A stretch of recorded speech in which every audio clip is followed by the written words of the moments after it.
Imagine a world where empires that stood for centuries crumbled in the span of a single lifetime, where a people who owned no cities, no stone walls, no written history, would rise to command the largest land empire ever known. They called him Temujin, but history remembers him as Genghis Khan, the oceanic ruler, the man who bent the world to his will. Before him lay China, a land of palaces and poetry, of vast cities and powerful dynasties. For thousands of years, it had been a fortress of civilization, defended by walls, armies, and tradition. No outsider had ever truly mastered it, until now. In the early 13th century, the Mongols swept across the northern frontier like a storm of arrows. They moved faster than the wind, striking without warning, vanishing before any counterattack could land. Their horses carried them farther in a day than most armies could march in a week. Their discipline was absolute, their cruelty legendary. But this was no mindless slaughter. Genghis Khan was more than a warlord. He was a strategist without equal. He studied his enemies, learned their weaknesses, and exploited them with surgical precision. Against the mighty Yuan Dynasty in the north of China, he unleashed siege engines captured from other lands, cut off food supplies, and turned rival states into willing allies. For the people of China, it was a nightmare made real. Villages burned, cities starved, entire regions were emptied in terror of the horsemen. And yet, the Mongols were relentless.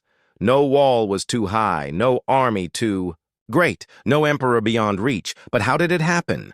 How did a man born into poverty, hunted as a child, rise to command an empire that stretched from the Pacific Ocean to the gates of Europe?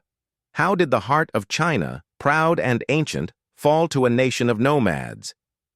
This is the story of ambition, without limits, of betrayal and bloodshed, of a ruler whose vision was as vast as the horizon. The story of how Genghis Khan took China, and it begins with the sound of hoofbeats.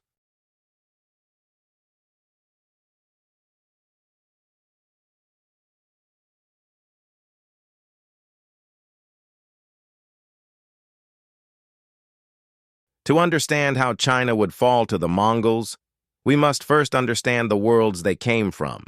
Two civilizations so different, yet destined to collide. In the late 12th century, the Mongolian plateau was a land of extremes. Summers were scorching, winters mercilessly cold. There were no great rivers for trade, no fertile valleys to feed large cities, only open grasslands where survival depended on the skill to hunt, herd, and endure. Life here forged a people of iron will. From the moment a child could walk, they learned to ride. Boys could shoot an arrow from horseback before they could read a single word, not that most ever would. The Mongols had no written language of their own at this time. Their history lived in memory and song. Society was tribal, bound by loyalty to clan and kin. But these clans often fought each other over grazing land, herds, and revenge for old feuds. Alliances shifted with the wind. Leadership belonged to those strong enough and cunning enough to hold it. It was into this world of constant struggle that Temujin was born around 1162. Orphaned as a boy after his father's murder, cast out by his own tribe, he endured hunger, exile, and betrayal. These early hardships did not break him. They shaped him. Temujin learned that trust was rare, loyalty had to be earned, and that unity was more powerful than any sword. South of the steppe lay a different world entirely, the ancient civilization of China. By the late 1100s, China was divided between two powerful dynasties. In the north, the Yuan Dynasty ruled from grand cities like Zhongdu, a place of towering walls, bustling markets, and imperial palaces. They commanded vast armies of infantry and heavy cavalry, and they had repelled invasions before. In the south, the Song Dynasty reigned from Hangzhou, a city of elegance and refinement. The Song were masters of art, literature, and science. Their ships sailed to distant ports. Their scholars invented gunpowder weapons and advanced printing presses. But despite their cultural brilliance, the Song's military strength was often questioned. Between these two realms lay smaller states and nomadic tribes, some loyal to the Chinese dynasties, others fiercely independent. The Great Wall, rebuilt and expanded in certain regions, stood as a symbol of China's determination to keep the northern tribes out. And yet, beneath this outward strength, cracks were forming. The Jin dynasty faced growing unrest. Their rule over the northern Chinese population was often harsh, and ethnic tensions simmered. Their armies, while well-equipped, relied heavily on mercenaries and conscripts whose loyalty could waver. The Song, meanwhile, struggled with their own political divisions. Court factions argued endlessly, and generals were often undermined by civil officials. Though rich in resources, the Song feared the military power of the Jin to the north, and were wary of the nomads beyond them.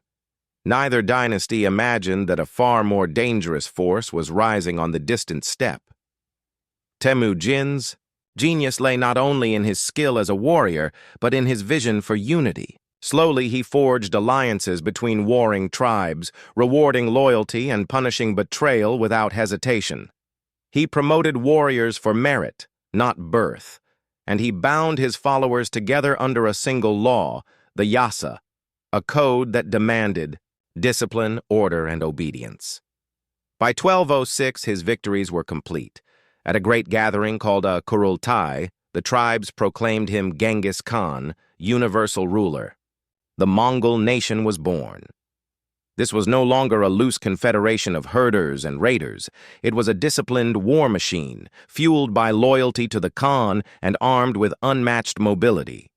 Each warrior carried multiple bows, a quiver of arrows, and at least 3 horses to rotate during long campaigns. They could travel 100 miles in a single day. They struck swiftly, vanished before counterattacks, and returned to finish. The job in the north, the Jin dynasty watched uneasily as the Mongols grew stronger. At first, they dismissed the threat. After all, nomads had raided Chinese borders for centuries. What could possibly be different this time? But Genghis Khan was different. He did not raid and retreat. He conquered and absorbed. Every tribe that fell to him became part of his army. Every captured craftsman, engineer, or soldier was put to work serving his cause. And when his gaze turned south toward the rich cities of the Jin, the fate of China began to shift. 2 civilizations, 2 ways of life. One will bow before the other.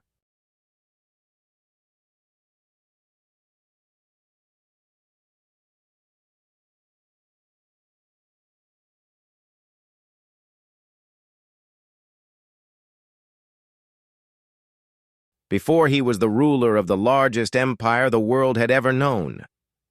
He was Temujin, the son of a chieftain, a boy marked by hardship, betrayal, and an unshakable will. Temujin's journey began in the shadow of tragedy. His father, Yesugei, was poisoned by rivals when Temujin was still a child. With the leader gone, the clan turned on his family, casting them into the wilderness. The boy who would one day command millions spent his youth hunting small animals for food, digging roots from the frozen ground, and enduring the bitter winters of the steppe. Hunger became a constant companion, so did danger. When his own blood brother betrayed him, Temujin learned a lesson that would shape his life. Loyalty must be proven, not assumed. In a land where clans rose and fell with the seasons, Temujin sought something rare: stability. He began by forging alliances through marriage and mutual defense pacts. His first and most important ally was the powerful chieftain Togrul, leader of the Karaite tribe, who acted as a mentor. But alliances on the steppe were as fragile as morning frost. Friends could become enemies overnight, and Temujin's growing power stirred jealousy. At one point, Temujin was captured by the Taichiud tribe. Former allies turned bitter rivals, Shackled with a wooden collar, he faced humiliation and likely death. But with the help of a sympathetic guard, he escaped, disappearing into the night. From that moment, his resolve hardened. He would never again be powerless.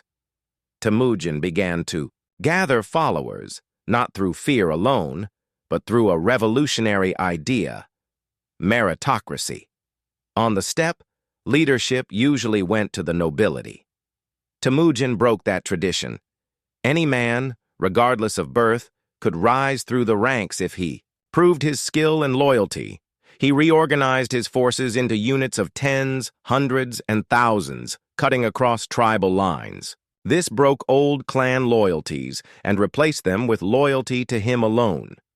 To bind his warriors together, he introduced the yasa, a set of laws that governed every aspect of life, from the conduct of war to the treatment of prisoners, even rules about hunting and theft. Under Temujin's banner, order replaced chaos. The Mongol army became a weapon unlike any the world had seen. Each warrior was a master horseman, able to fire arrows accurately at full gallop. They traveled with spare horses to maintain speed and endurance.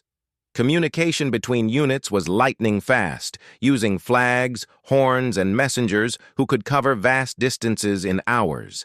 They could strike without warning, vanish into the steppe, and return when the enemy least expected. No fortress was beyond their reach. By the late 12th century, Temujin had defeated or absorbed many rival tribes, including the powerful Merkit and Naiman. With each victory, his army grew, not only in size, but in expertise.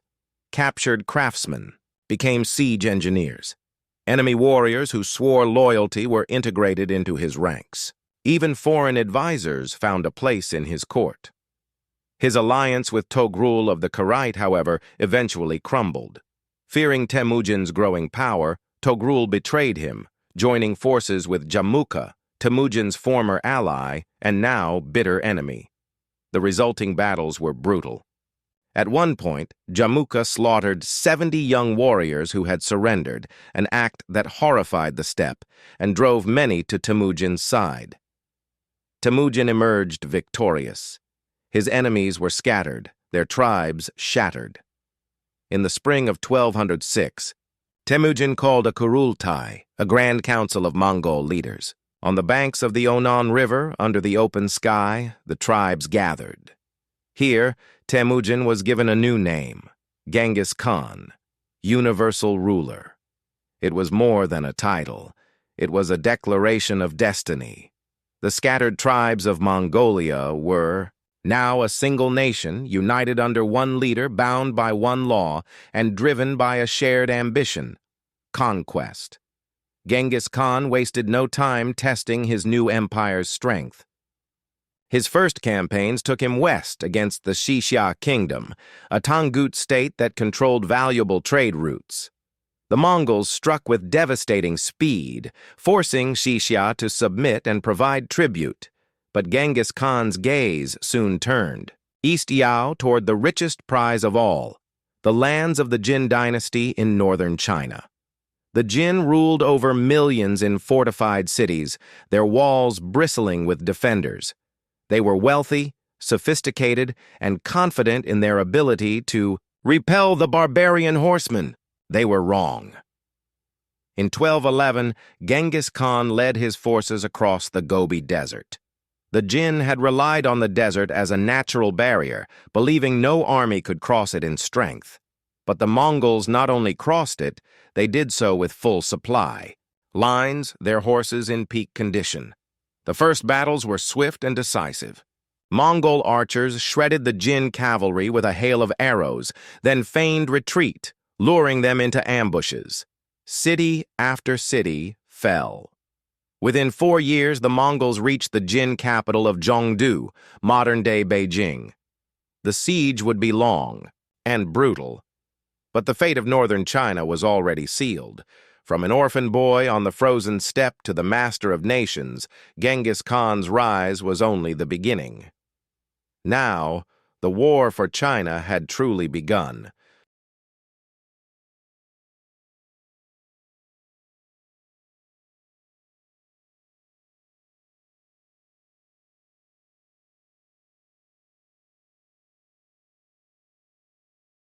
In the year 1211, the Jin dynasty believed themselves safe. To the north lay deserts, mountains, and the Great Wall itself. No army, they thought, could cross such barriers in strength. They had never faced an enemy like Genghis Khan. In a feat that stunned even his enemies, Genghis Khan led an army of more than 100,000 warriors, cavalry, engineers, and supply trains across the Gobi Desert. He timed the march for late summer, carrying enough water and slaughtering livestock along the way to sustain the force. When the Mongols emerged from the desert, the Jin had little time to react. Their outposts fell one by one, overwhelmed by speed and precision. The initial clashes were devastating for the Jin. Mongol horse archers unleashed a rain of arrows, their accuracy unmatched. They rode in loose formations, surrounding enemy units, cutting them down before they could regroup. At the Battle of Yehuling, the Jin attempted to hold a mountain pass. Genghis Khan feigned retreat, drawing the Jin forces out of position. When they pursued, hidden Mongol units struck from both flanks, annihilating the defenders. For Genghis Khan, war was not only fought with weapons, but with fear. Villages that resisted were destroyed without mercy. Survivors were sometimes released to spread tales of Mongol brutality. Cities that surrendered immediately were spared, and those that hesitated learned the cost. The Jin court, stunned by the Mongols' relentless advance, debated whether to fight or negotiate. Some generals urged direct battle, but the emperor hesitated, fearing the loss of his elite troops. This indecision would prove fatal. By 1213, the Mongols had reached the outskirts of Zhongdu, the Jin capital, today's Beijing. Its walls rose, high and thick, defended by tens of thousands. The Jin believed they could withstand a siege for years if necessary. But the Mongols had learned the art of siege from conquered enemies. From Central Asia, they had brought engineers who built massive trebuchets, siege towers, and catapults. They cut off supply lines, intercepting caravans meant to feed the city. Inside Zhongdu, famine spread. Grain prices soared, desperate citizens rioted, disease followed. The once great city began to starve. Genghis Khan understood the politics of war as well as the tactics. He reached out to smaller states and tribes that had long resented the Jin. The Khitan people, former rulers of the north, allied with the Mongols, providing guides, scouts, and soldiers. Even some Jin generals defected, offering maps of the city and details of its defenses. Every betrayal chipped away at the Jin's hope. In 1215, after years of siege, Genghis Khan ordered the final attack. Siege towers rolled forward, shielded by rows of archers. Trebuchets hurled stones and fire pots into the city. The defenders fought desperately, but the Mongols breached the walls in multiple places. What followed was chaos. Mongol cavalry poured through the gaps, cutting down soldiers and civilians alike. Fires raged across Zhongdu. The Jin emperor fled south, abandoning his capital. The Mongols looted the city, stripping it of wealth, art, and supplies. Yet Genghis Khan also spared certain artisans, engineers, and scholars, sending them back to Mongolia to serve the empire. Even in destruction, he saw opportunity. The fall of Zhongdu shattered the Jin's northern territories. City after city surrendered without a fight, unwilling to face the same fate. Genghis Khan established garrisons, secured tribute, and returned to the steppe with enormous spoils. But the conquest was far from over. The Jin still held power in the south and, beyond them, lay the Song dynasty. For now, Genghis Khan was content to consolidate his gains, but the seeds of the next campaigns had already been planted. For the people of northern China, the Mongol conquest was both a tragedy and a turning point. The destruction of cities, the displacement of millions, and the collapse of the Jin order created a vacuum of power that would reshape the entire region. Trade routes shifted under Mongol control. The Great Wall, once a symbol of safety, had been crossed and rendered meaningless. The Jin dynasty would linger for years, ruling from the south, but their glory days were gone. The war for China had entered a new chapter. The Jin had fallen in the north. But the Mongols' hunger for conquest was far from satisfied. Ahead lay the rich lands of the Song dynasty and a new battle for the soul of China.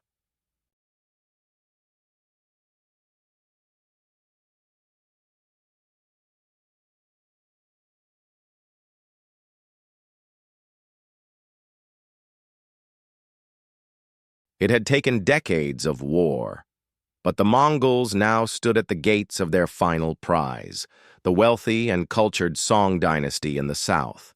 The Jin had fallen, the Xixia had been destroyed.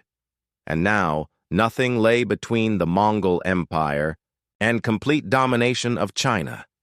Genghis Khan had died in 1227, his empire divided among his sons. But it would be his grandson, Kublai Khan, who inherited the vision of conquering all China. Unlike his grandfather, Kublai saw value in ruling not just as a conqueror, but as a Chinese emperor. Still, the Song would not fall easily. Their capital, Hangzhou, was among the largest and most beautiful cities on earth, a hub of commerce, art, and science. Protected by rivers, canals, and a powerful navy, the city was considered nearly impregnable. The campaign against the Song began in earnest in the 1250s. The Mongols adapted once again, this time building a navy of their own.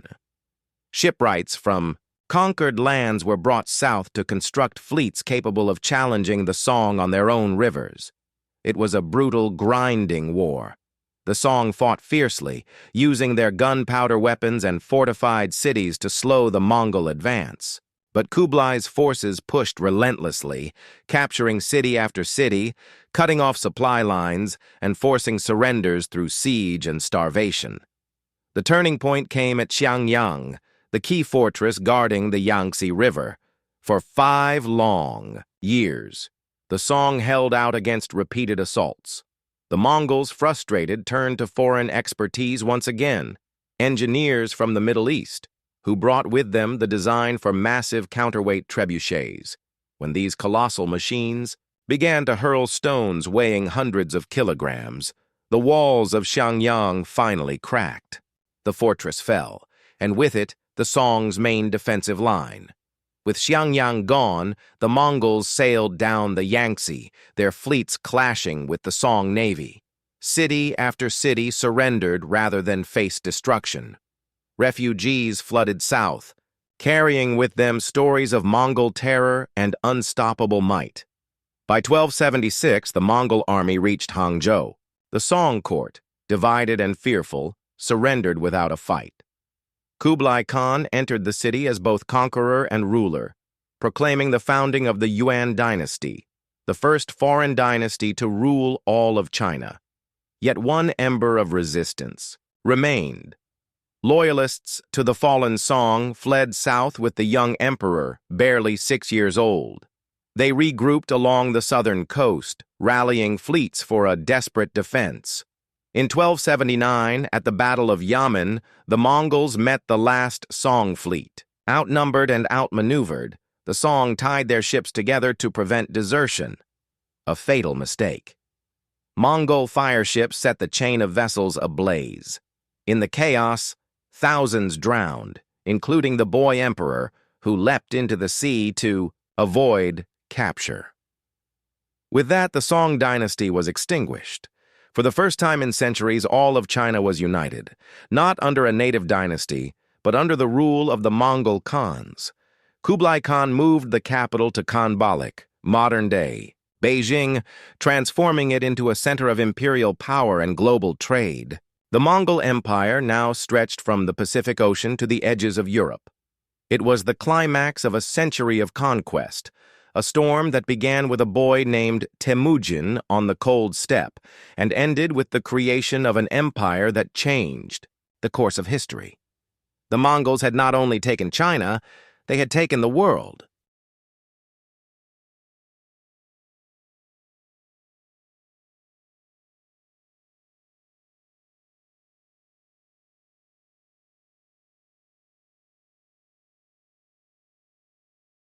The fall of the Song dynasty in 1279 marked the end of centuries of Chinese dynastic rule, and the beginning of a new chapter under the Mongol Yuan Dynasty.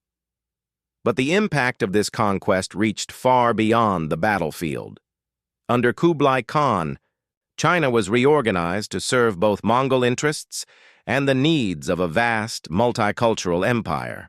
The Yuan court welcomed foreigners, merchants from Persia, artisans from Central Asia, envoys from Europe. The famous Venetian traveler Marco Polo would later describe the wealth and splendor of Kublai's court in glowing detail, astonishing Europe with tales of China's grandeur. The Mongols reshaped the administration. They retained many aspects of Chinese governance, but placed Mongols and other non-Chinese at the top of the social hierarchy.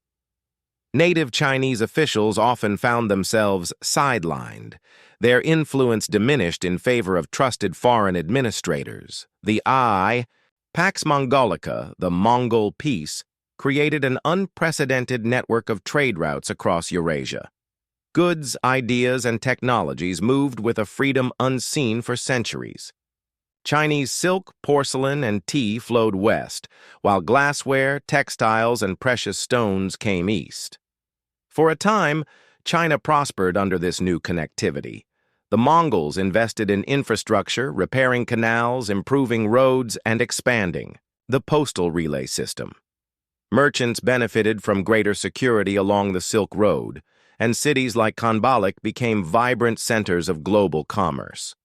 The Mongol presence brought a flood of cultural exchange. Islamic astronomy influenced Chinese science. Persian and Arab medical knowledge entered Chinese texts. Artistic styles blended, with foreign motifs appearing in Chinese paintings, ceramics, and architecture. Yet beneath this exchange lay deep tension. Many Chinese resented foreign rule, viewing the Yuan as outsiders who disrupted the Confucian order. The heavy taxation to fund Mongol campaigns elsewhere, combined with the favoritism toward foreign administrators, fueled resentment. The Mongol conquest came at a staggering human cost. Millions perished in warfare, sieges, and famine. Entire regions were depopulated, and cultural treasures were lost to fire and looting. For the survivors, life under the Yuan could be both an opportunity and a burden. Opportunities in trade and scholarship for some, but harsh labor and military conscription for others. Over time, the Yuan dynasty's grip weakened. Corruption spread, natural disasters struck, and uprisings multiplied. By the mid-14th century, the resentment that had simmered for decades erupted into open rebellion. The Red Turban Rebellion swept across China, and in 1368, the Yuan were driven from the mainland by the Ming dynasty. The Mongols retreated to the steppe, their dream of ruling all China shattered. Yet their legacy would endure. The Mongols came as conquerors, stayed as rulers, and left as a legend. To some, they were the harbingers of destruction. To others, the architects of a new world. Their empire has long since faded, but the echoes of their hoofbeats still ride the winds of history.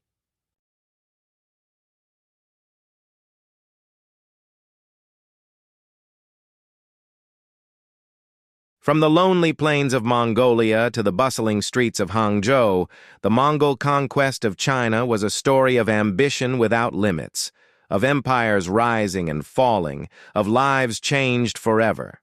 It began with a boy named Temujin, cast into the wilderness, fighting for survival against hunger, betrayal, and the merciless winters of the steppe. From that hardship, he forged an unbreakable will, and an army that would shake the foundations of the known world. Through cunning diplomacy, revolutionary military tactics, and a relentless hunger for victory, the Mongols crossed deserts thought impassable, broke through walls once considered unbreachable, and shattered dynasties that had ruled for centuries.